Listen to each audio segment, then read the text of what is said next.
Bună, dragii mei, bine ați venit, bine ați revenit. Sunt Meme și ca de fiecare dată înainte de a începe, vă reamintesc cât de minunați și de puternici sunteți.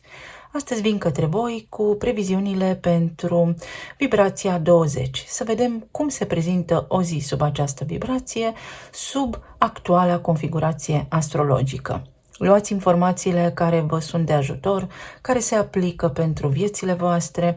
Aici prezint un potențial, nu înseamnă că trebuie să fie și literă de lege. Vă mulțumesc tuturor celor care îmi sunteți alături pentru prezență, pentru căldură, pentru că sunteți minunați.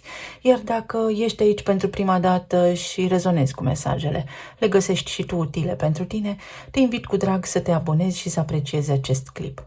Să vedem ce se poate întâmpla pe o zi de vibrație 20. Practic, cauză și efect.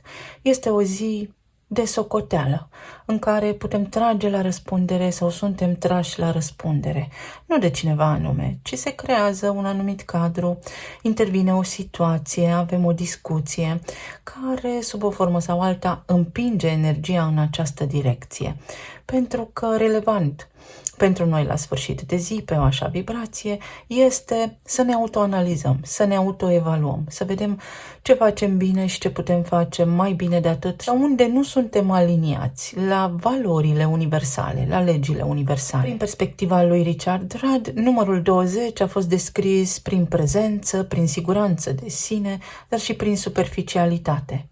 Este ca și când suntem copleșiți de propriile noastre emoții și situații de viață și vrem să evadăm din realitatea pe care tot noi am creat-o sau care ne-a fost creată, impusă, manipulată pentru ca noi să cădem sub o formă sau alta în capcană.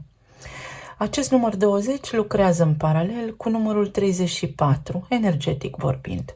Și aici fac referire la maestuozitate, la putere și la forță. O zi în care fie suntem forțați de împrejurări, fie suntem presați de anumite lucruri, de o tensiune, de ceva anume, să ieșim din niște situații, să ne ridicăm deasupra lor, să ne lărgim perspectiva pentru a putea izbuti, pentru a putea aplana un conflict, să nu ne lăsăm practic doborâți de propriile noastre percepții, pentru că atunci când avem o așteptare sau o dorință anume, dacă aceasta nu este îndeplinită, tindem către superficialitate sau tindem să tratăm lucrurile într-o formă incorectă.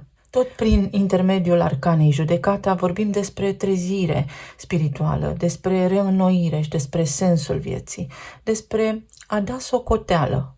Cum se așează lucrurile astăzi în poveste este practic un efect. Poate fi o zi în care avem capacitatea să ajustăm niște lucruri, să ne asumăm responsabilitatea când vine vorba despre locul de muncă sau cineva anume. În cazul în care am avut interacțiune cu o anume persoană care a evitat asumarea unor responsabilități, a avut o abordare superficială într-o anume direcție, aceasta este ziua pentru a corecta acele lucruri. Ne asumăm responsabilitatea și ne învățăm lecțiile. Învățăm din trecutul nostru, din istoria noastră. Să vedem două grupuri. Asul de cupe și asul de monede. Și ce ne spune această zi? Nouă, oamenilor, celor mulți. Mi s-a înclinat o lampă pe semne că cineva a luat o decizie pripită. Știți că vă spuneam despre decizii pripite, concluzii greșite, îl avem și pe Jupiter care guvernează relațiile acestea internaționale și relațiile de tot felul în abordarea lor foarte profundă și înaltă, rafinată, în retrogradare în Gemeni. Afirmații.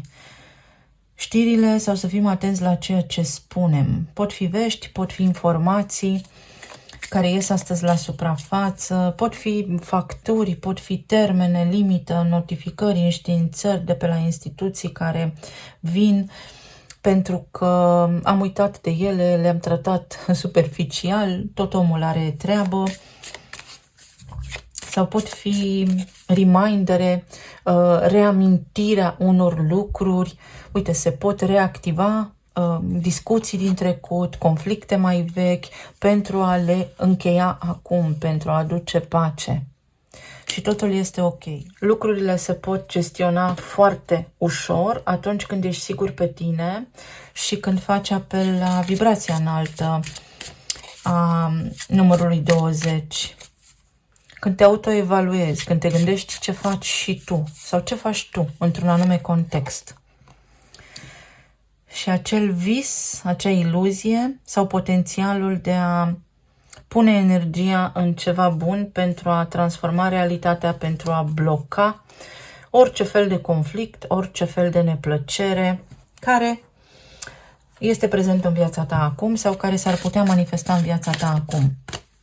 Acest personaj lucrează aici cu palmele noi materializăm și are activă chakra gâtului, dar și glanda thymus. Prin glanda thymus circulă energia. Îndrăgostiții, alegeri, o zi cu armonie, 6 de bâte, 6-6 și cavalerul de bâte. Pare o zi destul de interesantă în care s-ar putea unii dintre noi sau unii dintre cei cu care interacționați să fie puțin mai iuți la furie. Atât că există și un buton de dezamorsare al conflictului și anume acela al armoniei, al frecvenței recunoștinței. Pe zona relației de iubire este foarte multă atracție, foarte multă sexualitate și foarte multe decizii care au o direcție sănătoasă. Ajungeți într-un loc, într-o etapă, într-o locație, alături de partenerul vostru drag sau în relația voastră și acele lucruri vă fac bine. Acesta este Marte în Leu, care cere acum atenție, care aduce o vibrație destul de jovială, destul de atrăgătoare așa și ușor erotism sau hotărâre. O zi a hotărârilor, o zi, așa cum am spus, în care putem da socoteală sau în care efectul pe care voi îl resimțiți astăzi poate fi unul formidabil de bun. Poate fi și o împăcare sau o împăcare cu sinele.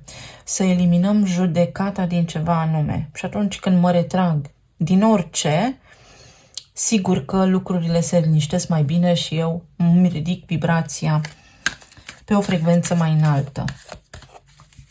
Cei care sunteți singuri, afirmațiile voastre, lucrurile pe care le faceți voi, vă duc într-o direcție potrivită. Este ca și când vine și vremea voastră și trebuie doar să aveți încredere în voi înșivă. Când vine vremea voastră, atunci când voi hotărâți că sunteți bine și că sunteți pregătiți pentru o relație. Când vă dați seama ce vreți, când înțelegeți că puteți manifesta și că dacă nu sunteți într-o relație, undeva există o capcană. Autoevaluare sau gândurile proprii care creează un impediment la nivel inconștient. Pentru cei care sunteți în relații deja formate, este o zi cu drumuri, este o zi cu veselie, o zi cu alegeri, o zi hotărâtă. Faceți niște lucruri care sunt benefice pentru voi, pentru casa voastră. Aveți discuții care se concretizează, vă puteți împăca, puteți ajunge la un consens, la un numitor comun în anumite privințe. Poate fi o zi foarte pasională, poate fi și acea frecvență a furiei în discuții aici, dar lucrurile se pot restaura, putem readuce armonia foarte repede. Este o zi accelerată, exact așa o văd.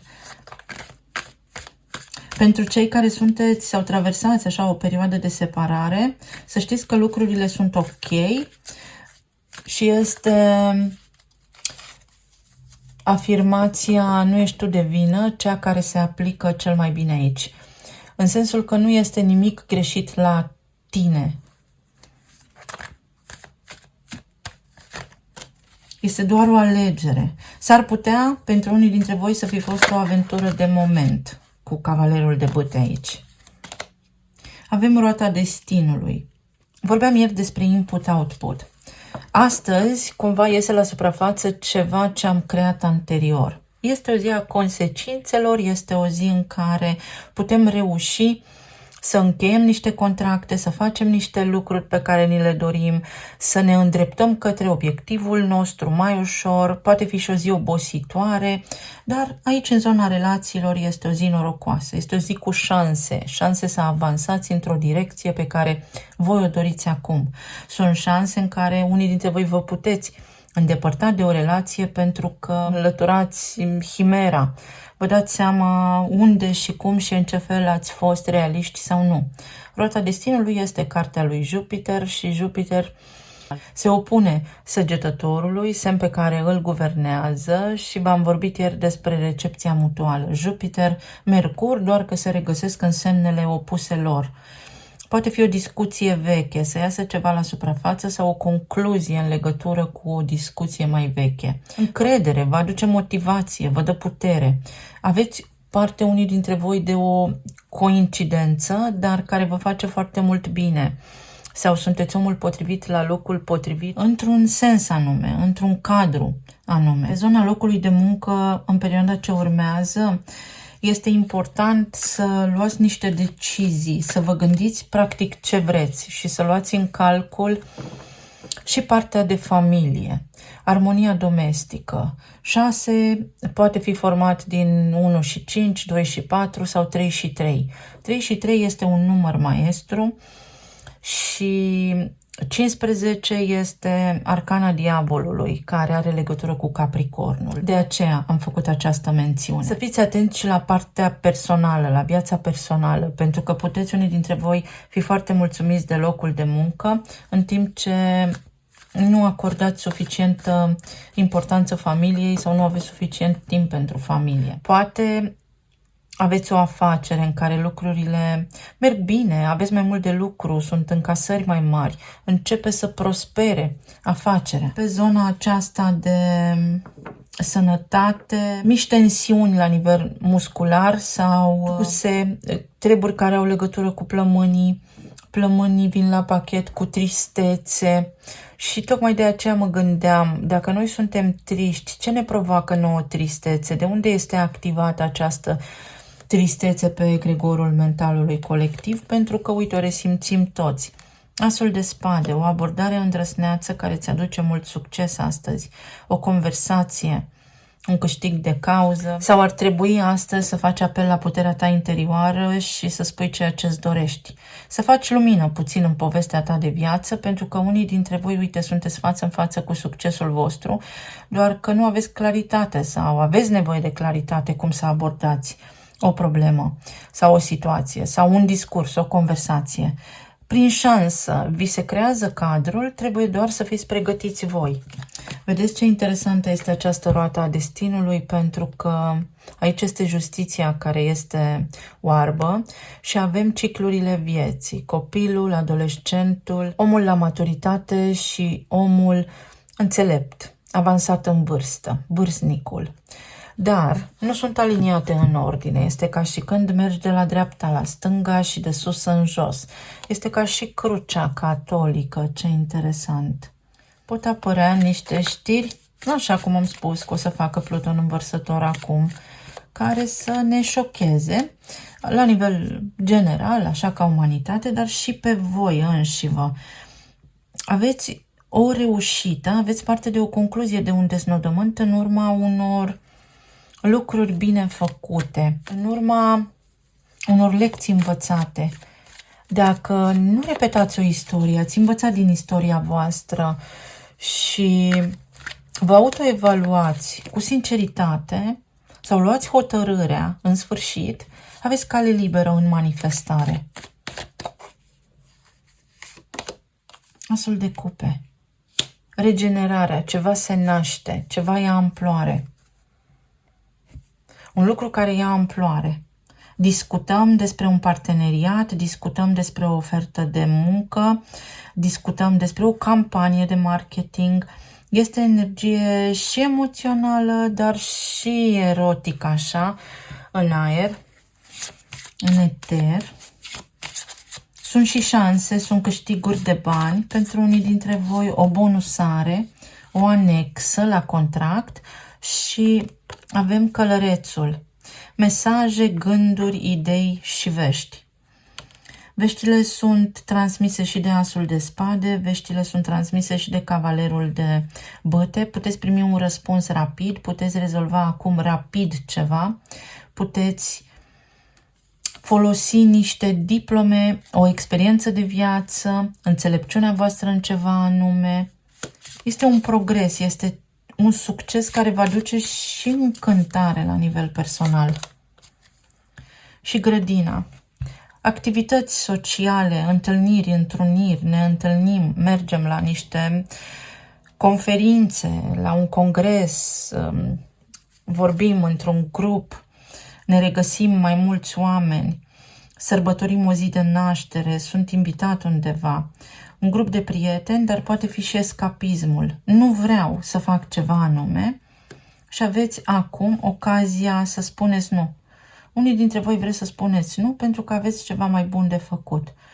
La nivel de sănătate, să știți că acesta este un tratament care vă dovedește că mintea face totul sau este un rezultat la niște analize care vă poate demonstra faptic că mintea face totul. Sigur că trebuie să cercetați și să vă interesați, nu va scrie pe documentele respective mintea ta creează totul, dar știm despre minte sănătoasă în corp sănătos.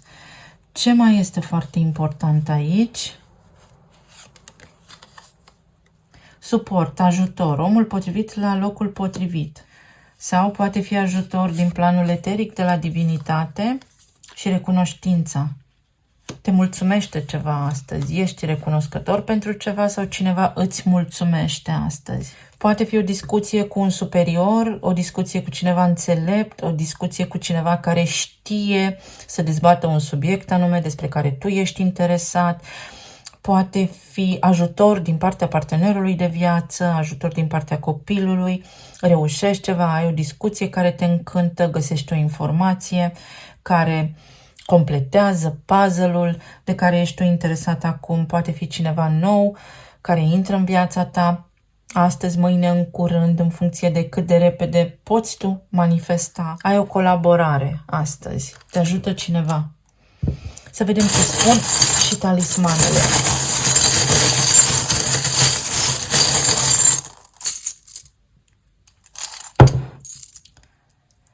Pastila de fericire. Încearcă să te relaxezi puțin sau ești invitat într-un loc, ai parte de un eveniment, de o situație care te relaxează. O invitație la o zi de naștere, undeva la o ieșire în oraș cu prietenii, o discuție cu prietenii, o convorbire telefonică care îți face foarte mult bine. Sunt eu sunt problema. Am menționat mai devreme, nu ești tu de vină. Vedeți, este această frecvență a faptului că este o zi în care fiecare își face autoevaluarea și în cazul în care v-ați despărțit de cineva sau ați avut un conflict cu cineva, cazuri de genul acesta, nu ați fost voi problema. O detoxifiere, acesta este și un uter, dar este aparatul reproducător. Ceva se naște. Ceva se naște. Liniștiți-vă pentru că reușiți. Ce avem aici ascuns? Un fluture. Incredibil, și fluturele și uterul, bolurile scorpionului. O situație care se transformă. Înainte de a începe ceva nou, trebuie să închei, să finalizezi ceva vechi. Și pentru a se rearanja un teritoriu, o hartă, o relație, o afacere, orice, trebuie reluat ceva, reevaluat ceva. Te poți relaxa, puțin câte puțin. Spune atât cât trebuie, pentru că vei reuși.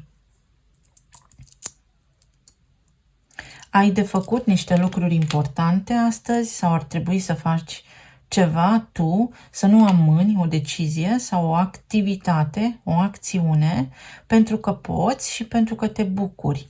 Atenție de asemenea la diferența dintre natural și artificial. Pentru unii dintre voi va fi important acest mesaj sau poate fi un drum pe care îl faci. Cineva vine către tine, după tine, atragi după tine șansa ta poate fi. Sau mai poate fi cineva care într-adevăr simte această atracție, acest erotism, dar este și sincer și are și sentimente pentru tine. Poate fi partenerul de viață sau poate fi cineva care acum încearcă să te cucerească. Asul de spade, o discuție care are loc și o decizie rapidă. Un termen limită. Trebuie să faci ceva pe repede înainte. Atenție să nu te grăbești și să nu faci lucrurile superficial, pentru că există un ecou. Și iubirea universală, contractare. Faci un drum de unde te întorci sau după care iubire universală. Rezolvi ceva. Te ajută cineva să rezolvi o anume situație care te-a stresat. Pot fi niște prieteni, pot fi niște cunoscuți, pentru că nu poți să mai amâni, nu poți să scapi de o situație, n-ai cum să evadezi, trebuie musai să faci ceva. Mulțumesc tare mult, să aveți o zi superbă, merg către următorul grup. Dacă ai ales acest trifoi norocos, gărgărița sau asul de monede, să vedem ce ne spune energia. Poți concretiza ceva, în sfârșit, ceva ce ai început anterior. Uite, 19 și sicriul. 19 este numărul soarelui și aici vorbește despre sacrificiu și codependență. Te eliberezi de situații vechi și avansezi. Pornești pe un nou drum, intri într-o căutare, este o încheiere în sensul că toată lumea este pregătită. Co și fin, o colaborare pentru o încheiere. Ori este o terminare de contract de muncă, dar care ți este benefică, pentru că soarele înseamnă că vine la pachet și cu o altă oportunitate mai bună. Ori este vorba despre faptul că acum se încheie o discuție din trecut, o situație din trecut, rezolvi ceva. Ce a durat, ce ai tot făcut, ce ți-ai dorit. Și asta este șansa ta. Asta înseamnă că iepurele sare de acolo de unde nu te aștepți. Îți surâde norocul pur și simplu după o perioadă lungă. Pe semne că Pluton activează pentru tine acum o perioadă în care nu trebuie sau nu ar trebui să-ți fie teamă de necunoscut. Magia aerului. Cuvântul. Ai foarte multă putere în cuvânt și uite, este și înțelepciune. Lucruri pe care le poți începe acum, care îți servesc ție la nivel de înțelepciune. Uite soarele cum te pătrunde, fără judecată, concluzii, instanță, câștig de cauză, autoapărare, autoanaliză, chestiuni ferme, concrete care se pot întâmpla, trezire spirituală. Să vedem. Cavalerul de monede, asul de bâte, 2 de cupe, contract nou de muncă, o nouă ofertă, stabilă, un gând care se poate transforma în realitate. Ceva ce înainte a fost discutat, acum poate căpăta sens. Intenția cuiva care vine către tine, vizibilitate la nivel de carieră, vizibilitate în piață, pur și simplu, în piață în sensul de publicitate, sau toată lumea te remarcă, sau ar trebui acum să faci ceva, un fel de campanie, ceva de genul acesta. Asul de bâte este o sclipire, este intenția cuiva care vine către tine. Cineva intenționează să vină către tine, intenționează să-ți facă o ofertă de loc de muncă, sau în cazul în care lucrezi acum și ești prins în gândurile tale și crezi că nimic nu se mai poate, energia îți spune că prin puterea gândului tău poți declanșa un nou potențial stabil pentru tine, dar înainte trebuie să te desprinzi de codependență. Nu depinzi de nimeni și de nimic, oricum toată lumea este de înlocuit, spun angajatorii. Pe zona de relații, inițiative, ceva bun se întâmplă aici.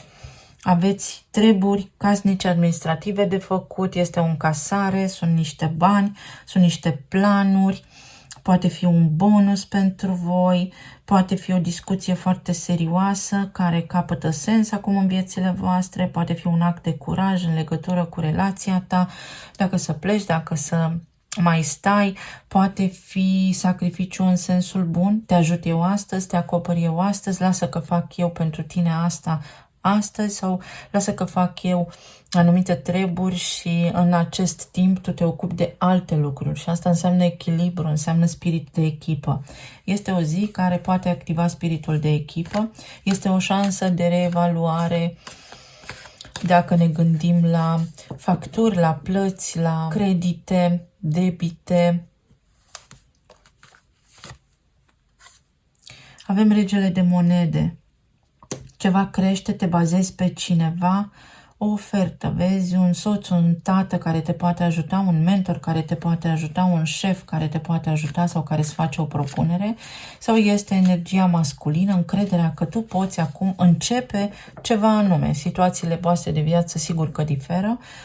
Putem vorbi despre o afacere, putem vorbi despre o relație în care te întrebi dacă să ai încredere pentru că te simți îndrăgostit sau te simți atras de cineva anume, iar energia îți confirmă că viitorul ți-l faci tu singur prin ceea ce gândești, gândurile tale vor genera un efect și atunci efectul va fi ca și o consecință și să ai grijă ce gândești. Poate fi împăcarea, poate fi ne mai dăm o șansă pentru unii dintre voi. La locul de muncă ți se face o propunere sau ești recunoscut, ți se recunosc niște merite, ești căutat. Roata destinului și ceilalți au avut parte de asta, omul potrivit la locul potrivit, o recunoaștere, legături cu străinătatea, ești un profesor, ești trainer, oferi cursuri, ai cursanți, prosperi în afacerea ta sau pur și simplu ești căutat pentru experiența ta de viață și justiția. Se clarifică niște lucruri și aici vorbim despre autoevaluare, dar și despre capacitatea de a lua o decizie corectă. Ceva știi că așa este și trebuie să iei o decizie corectă.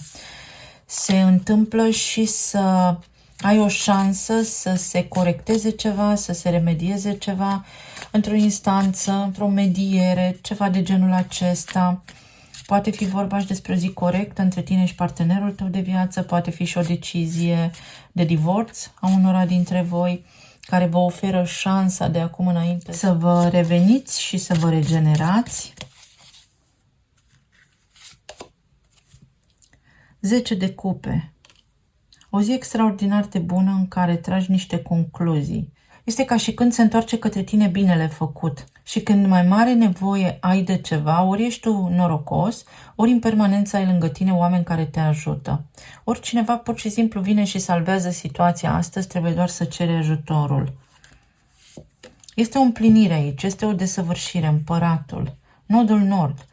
Se poate întâmpla ceva în acest moment care te duce pe tine către destin sau care te ajută pe tine să navighezi acum, în zilele noastre, prin ceea ce ai de făcut și te ajută să te redefinești la nivel de identitate. Poate fi o cerere în căsătorie pentru unii dintre voi. Ce avem aici? Regina de monede, uite, soția sau partenerul de viață. Avem regele de monede și regina de monede. Poate fi o întrezărire a unui sentiment foarte plăcut, ceva bun se întâmplă.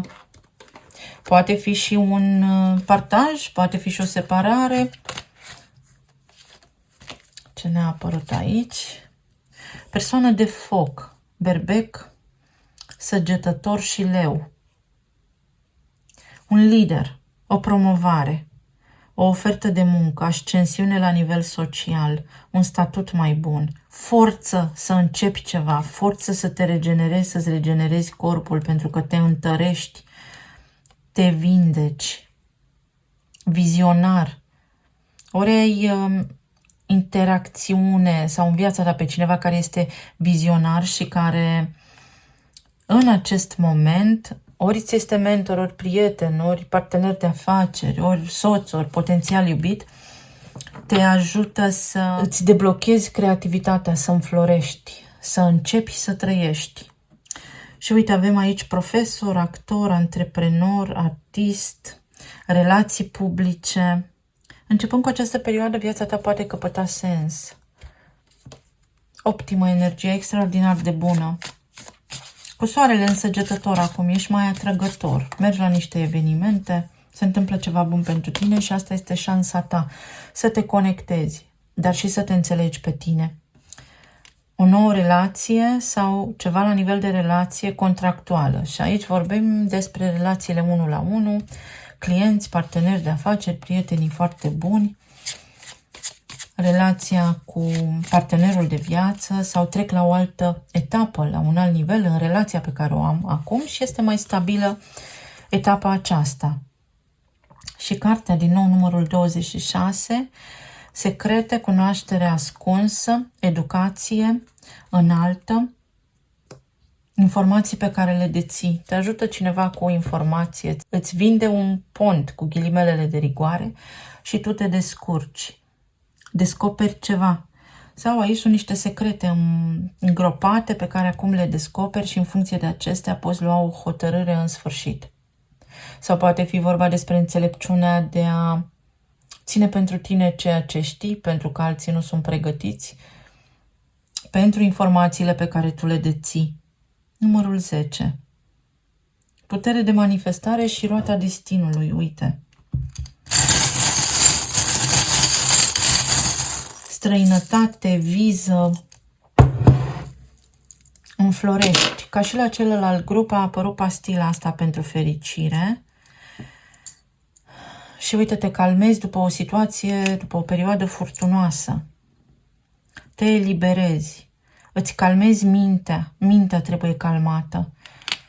Gândurile noastre fac acolo gălăgie, multă gălăgie. Sau o situație care ți-a distras foarte mult timp atenția sau care te-a ținut pe frecvență joasă, acum poate fi îndepărtată din viața ta. Nebunul o poți lua de la început. Sigur că lecția de viață trebuie să fie învățată, se încheie o situație, cineva se maturizează. Te rog să ai răbdare, cu mine am doar 9 ani. O situație care a durat foarte mult timp, acum capătă un contur și este un contur foarte frumos. În sfârșit începi, uite și asul de monede, șansa ta, prosperitate, din nou roata destinului, șansa ta. Începe ceva foarte bun aici, o cerere în căsătorie poate fi, apropii de o relație foarte bună, ori este vorba despre divorț pentru unii dintre voi, ori alții dintre voi vă întăriți relațiile, treceți la un alt nivel, nu te da bătut, îți mai poți da o șansă, ție și partenerului tău, mai puteți încerca o dată, mai înțelepți, magicianul, puterea să o iei de la început, puterea să alegi de această dată, lumea întreagă, animalele de companie, prieten foarte bun care îți stă alături, care te sfătuiește, un mentor, un om care privește lucrurile printr-o perspectivă foarte înțeleaptă, o călătorie. Vei avea alegeri la îndemână. Ce alegi? 3 rute sau acest număr 3 este foarte important pentru tine. Te deblochezi, trebuie doar să știi în ce direcție mergi. Uite acel termen limită, din nou roata destinului, te dezvolți, progresezi, nu te îngrijora, situația începe să progreseze, să ia avânt, sănătate bună de care trebuie puțin să te îngrijești. Inițialele sunt N și A, un an sau ciclic. Ori se încheie un an, ori anul acesta rezolvi ceva până pe 31 decembrie, până pe 26 decembrie. Auzi de sărbătoare, săruri. Unii dintre voi aveți nevoie de hidratare, de săruri, de minerale, poate ar trebui să vedeți dacă vă simțiți rău. Alții dintre voi cu animalele de companie, să aveți grijă și de sănătatea lor. Se dărâmă un zid și tu acum te dezmorțești. Mult spor vă doresc și multă liniște. Să aveți o zi minunată și să ne reauzim cu bine și data viitoare. Pa, pa!